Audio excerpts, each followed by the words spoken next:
Selamat datang kembali di channel saya, Timotius Duha. Pada kesempatan ini saya akan membahas mengenai isi dari berkas lampiran skripsi. Biasanya skripsi itu terdiri dari 5 bab, yaitu bab 1, bab 2, bab 3, bab 4, dan bab 5. Dan biasanya ada beberapa bab yang tidak bisa memuat semua berkas-berkas sehingga perlu dipindahkan ke berkas lampiran. Salah satu bab yang paling banyak menggunakan lampiran adalah bab 4, yaitu mengenai hasil dan pembahasan, karena hasil pengolahan datanya terlalu lebar atau terlalu memakan tempat atau alasan yang lainnya, sehingga perlu diberikan atau perlu dipindahkan di lampiran. Nah, apa manfaat dari berkas lampiran? Satu, sebagai base data untuk data yang tidak sepenuhnya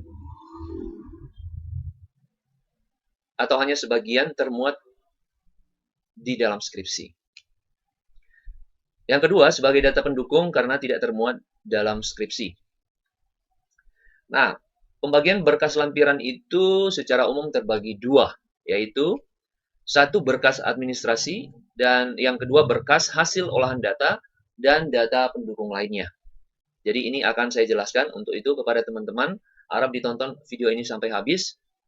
Like, komen, dan share video ini. Dan jangan lupa silakan subscribe channel saya Timotius Duha dan ketik tanda lonceng supaya Anda mendapatkan informasi-informasi terbaru mengenai video-video saya. Selamat menyaksikan.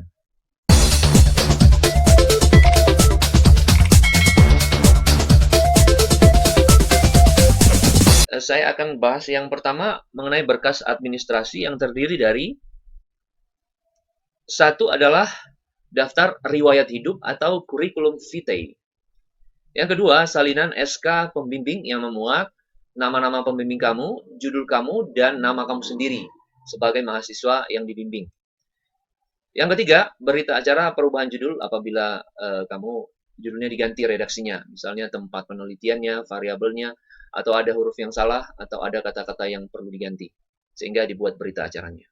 Yang keempat adalah daftar hadir peserta seminar.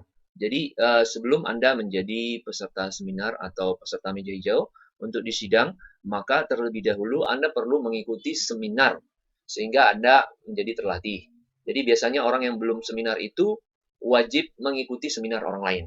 Nah, sehingga itu adalah menjadi salah satu syarat untuk menjadi peserta atau orang yang disidang atau mahasiswa yang disidang di seminar proposal.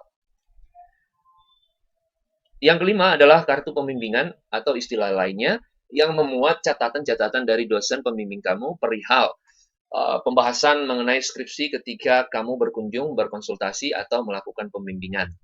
Yang selanjutnya adalah surat izin uji coba angket. Ini khusus penelitian kuantitatif. Jadi sebelum seminar itu kita bisa melakukan uji coba instrumen penelitian kita supaya bisa mendapatkan nilai validitas dan reliabilitas. Kemudian di tempat kita melakukan uji coba, kita perlu mendapatkan yang namanya surat keterangan telah melakukan uji coba.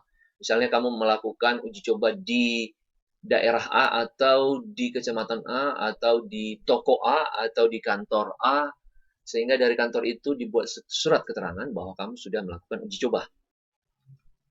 Kemudian adalah lembar persetujuan seminar proposal. Ini adalah lembar yang harus ditandatangani oleh dosen-dosen pembimbing kamu yang menyatakan bahwa berkas kamu atau naskah proposal kamu siap untuk diujikan. Nah, selanjutnya adalah lembar pengesahan seminar proposal. Lembaran ini adalah berisi tanda tangan dari dosen-dosen penguji kamu dan dosen-dosen pembimbing kamu setelah setelah dilakukan revisi atas perbaikan dari berkas atau naskah proposal penelitian kamu. Yang selanjutnya adalah saatnya Anda meneliti, maka Anda perlu mendapatkan surat izin penelitian. Nah, kemudian dokumen lainnya adalah surat keterangan telah melakukan penelitian. Misalnya kamu telah melakukan penelitian di suatu tempat, maka di tempat yang kamu melakukan penelitian itu perlu mendapatkan surat keterangan sehingga ini menjadi bukti bahwa kamu sudah melakukan penelitian. Kemudian untuk mendukung kamu atau membenarkan kamu bahwa kamu sudah melakukan penelitian, maka kamu perlu mempersiapkan foto dokumentasi saat penelitian. Yang ketiga adalah lembar persetujuan sidang skripsi atau sidang meja hijau. Jadi ini juga berasal lagi dari dosen pembimbing kamu setelah Anda melalui proses pembimbingan dan dirasa sudah layak untuk diujikan, maka lembar persetujuan akan ditandatangani. Kemudian adalah yang terakhir, setelah kamu selesai di sidang meja hijau dan kamu sudah melakukan revisi, maka lembaran pengesahan ini akan ditandatangani oleh dosen-dosen penguji kamu dan dosen-dosen pembimbing kamu. Nah, sementara berkas pengolahan data itu terdiri dari satu, bundel angket atau list daftar item wawancara. Yang kedua, informasi responden. Yang ketiga, tabulasi jawaban responden untuk uji coba penelitian. Yang keempat, hasil uji coba penelitian, validitas, dan reliabilitas. Nah, ini perlu dibuat di lampiran karena hasil validitas untuk korelasi produk momen itu sangat lebar ya. Jadi tidak cukup elok untuk dilihat kalau dimuatkan di bab 4. Nah, selanjutnya untuk membandingkan hasil uji validitas dan reliabilitasmu, silakan lampirkan nilai tabel R. Selanjutnya adalah hasil-hasil uji normalitas. Ini bisa dianggap opsional, bisa ditampilkan di lampiran, bisa juga tidak. Yang ketujuh adalah tabulasi jawaban responden saat penelitian.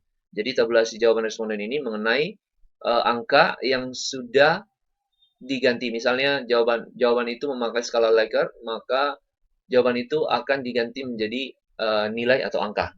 Sehingga jawaban-jawaban itu dimasukkan ke dalam tabulasi.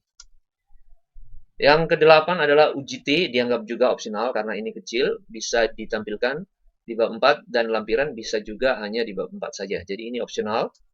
Yang kemudian adalah ini wajib tabel nilai T atau nilai T tabel untuk membandingkan hasil nilai uji T. Berikutnya adalah hasil uji F dianggap juga opsional, tetapi tabel nilai F wajib dilampirkan di data lampiran. Yang kemudian adalah hasil uji koefisien determinasi juga dianggap opsional.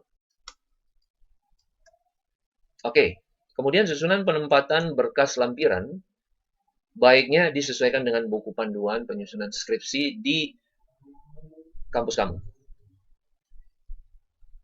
Jadi itu saja yang bisa saya sampaikan. Terima kasih telah menyaksikan video saya ini sampai akhir. Atas perhatian saya ucapkan terima kasih. Salam persahabatan.